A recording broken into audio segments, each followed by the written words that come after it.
Hello friends, welcome back to my channel. My name is doctor Deepti Mishra और आज का जो मेरा वीडियो है ये specially BDS first year students के लिए है जिन्होंने जस्ट अभी अपना कॉलेज लिया है और अभी अभी उन्होंने अपनी क्लासेस शुरू की हैं।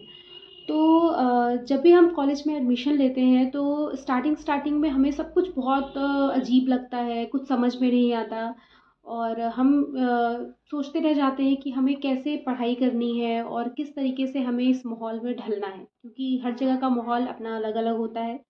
तो इसमें बहुत ज़्यादा लॉस्ट फील करने की ज़रूरत नहीं है। ठीक है, आपको थोड़ा टाइम लगेगा वहाँ पे सेट होने के लिए।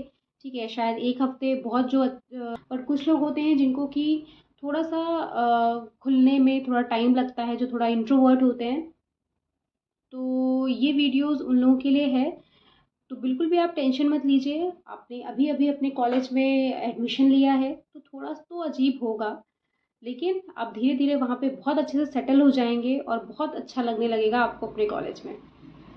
तो यहाँ मैं आप लोगों के साथ कुछ स्टडी टिप्स शेयर करना चाहती हूँ, क्योंकि जब भी आप स्टार्टिंग में जाते हो तो हम समझ में नहीं आता है कि यार पढ़ाई कैसे करनी है। जो भी क्लासेस चलती हैं, टीचर्स हैं, जैसे कि नॉर्मल जो आपके बीडीएस फर्स्ट ईयर के जो सब्जेक्ट्स होते हैं वो तो आप लोग को पता ही होंगे।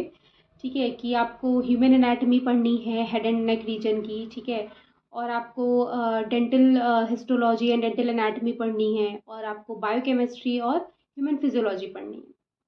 तो ये सब आपके बीडीएस फर्स्ट ईयर के सब्जेक्ट्स होते हैं। तो कभी-कभी जो आपकी फिजियोलॉजी है या जो बायोकेमिस्ट्री है, ये सब से आप रिलेट करते हो, क्योंकि ये आपने पढ़ी हुई है, ये आपने अपने 11th 12th 10th में सब पढ़ा हुआ है। तो ये चीज़ें आपको थोड़ी जल्दी समझ में आती हैं। पर जैसे कि ह्यूमन एनाटमी, ठीक है, जो हम पढ़ते हैं हेड एंड नेक रीजन की, ठीक है, ये हमें थोड़ी समझ में नहीं आती है। ऐसा लगता है कि हम सिर्फ रट रहे हैं। तो आपको रटना नहीं है, क्योंकि अगर आप रटोगे तो फिर वो बहुत टाइम तक आपको याद नहीं रहेगा और फिर एग्ज़ाम टाइम में आप सब कुछ भूल जाओगे। क्योंकि एग्ज़ाम में क्या होता है कि ऑलरेडी बहुत प्रेशर रहता है हमारे दिमाग पे, तो रटी हुई चीज़ें हमें उतनी याद नहीं आती हैं और उस तरीके से हम लिख नहीं पाते हैं। तो इसलिए आपको कोई भी चीज़ रटनी नहीं है। आप मेडिकल स्टूडेंट हो, रट कर तो वैसे भी कोई काम नहीं बनना है आपसे। ठीक है, तो रटना नहीं है कोई भी चीज़ें। आप जो भी चीज़ पढ़ते हो आप उसको अच्छे से पढ़ो। आप डायग्राम्स देखो, उसके बाद में आप खुद ड्रॉ करो डायग्राम्स को, और जो भी आप बुक्स में पढ़ रहे हो उसको आप रिलेट करो उस डायग्राम से। ठीक है, कि कौन सी नर्व किधर से कहाँ से जा रही है। ठीक है, कौन सी आर्टरी, कौन सी वेन्स कहाँ सप्लाई किसको कर रही है। ठीक है, कौन से रीजन को कौन सी आर्टरी सप्लाई कर रही है। तो जब आप रिलेट करके पढ़ोगे तो आपको सब चीज़ें ज़्यादा अच्छे से क्लियर होंगी।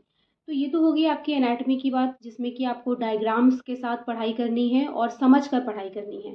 फिर आता है आपका जो कि आपका एक आपके लिए एक नया सब्जेक्ट होता है, आपका dental anatomy and dental histology, जिसे कि हम डीएडीएच बोलते हैं।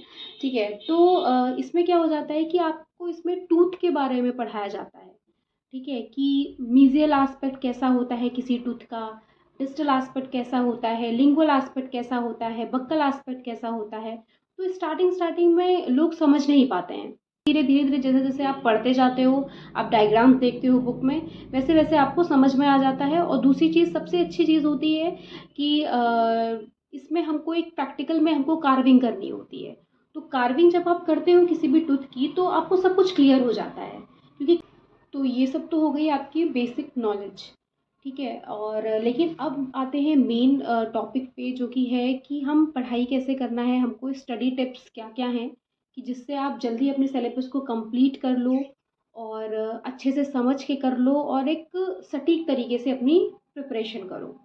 तो देखिए, क्लासेस मेन है, वो आपको करनी है। ठीक है, क्लासेस आप सारी करिए और बिल्कुल भी आपको क्लासेस बंक नहीं करनी है।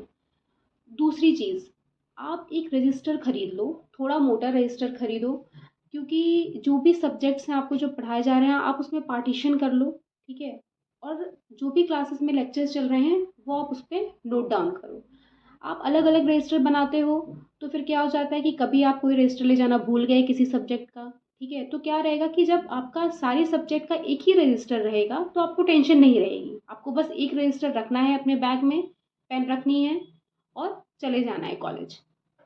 तो आप एक मोटा रजिस्टर बनाओ, सारे सब्जेक्ट्स को उसको पार्ट में डिवाइड कर लो और अपने लेक्चर्स उस पर नोट डाउन करिए। ठीक है, उसके बाद में आपको क्या करना है, पढ़ना कैसे है। देखिए, क्या हो जाता है कि पढ़ने के लिए हमें समझ में नहीं आता कि हमारे यूनिवर्सिटी में क्वेश्चंस कैसे आएंगे या किस तरीके से हमें लिखना है अपने क्वेश्चंस को। ठीक है, तो आप अपने सीनियर्स से थोड़ा कंसल्ट करिए। आपके सीनियर्स आपको अच्छा गाइड कर सकते हैं क्योंकि उन्होंने एग्ज़ाम्स दिए हैं, उन्हें पता है कि कैसे एग्ज़ाम में अपने पेपर को लिखना है।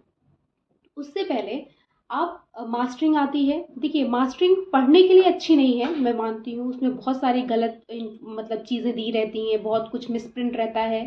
ठीक है, तो आप उसको उसके आंसर उसमें से मत पढ़िए क्योंकि आपके पास बुक्स हैं, आप पढ़ाई बुक से करिए।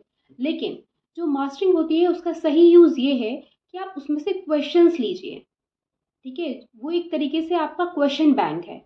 ठीक है, तो आप उसके सारे क्वेश्चंस नोट डाउन कर लीजिए। और कैसे आप नोट डाउन करेंगे, हर सब्जेक्ट की आपको एक अलग से कॉपी बनानी है जो कि वो आपकी कॉपी होगी क्वेश्चन बैंक की। ठीक है, जैसे कि एनएट लीजिए। ठीक है, एनाटमी की आपकी एक कॉपी होनी चाहिए अलग से जिसमें आप सिर्फ क्वेश्चन लिखोगे, वो भी अपने चैप्टर वाइज। ठीक है, जो भी आप चैप्टर पढ़ रहे हो, जो आपने चैप्टर फर्स्ट स्टार्ट किया, जैसे कि एनाटमी में पहला जो चैप्टर है वो फेस स्कैल्प का है। ठीक है, एंड टेम्पोरल रीजन। तो उसका सबसे पहले आप हेडिंग डालो। ठीक है, उसके बाद में आप क्वेश्चन सारे नोट डाउन कर लो मास्टरिंग से।